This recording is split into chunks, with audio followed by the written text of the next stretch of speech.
আগামী ডিসেম্বরে জাতীয় সংসদ নির্বাচন আয়োজনের লক্ষ্যে প্রস্তুতি নিচ্ছে নির্বাচন কমিশন।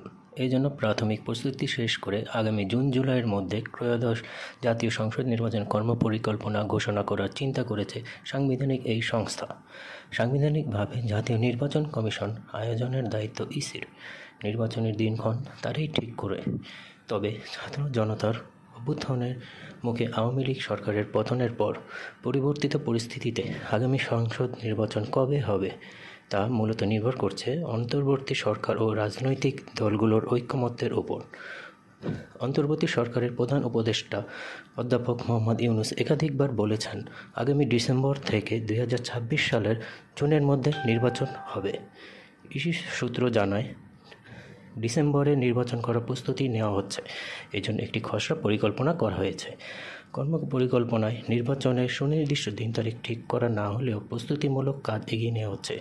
ইসি মনে করছে, জুনের মধ্যে সংস্কার প্রক্রিয়া ও জাতীয় ঐক্যমত্য গঠনের প্রক্রিয়া একটি রূপ পাবে। তখন সুনির্দিষ্ট কর্মপরিকল্পনা ঘোষণা করা সহজ হবে। ধন্যবাদ।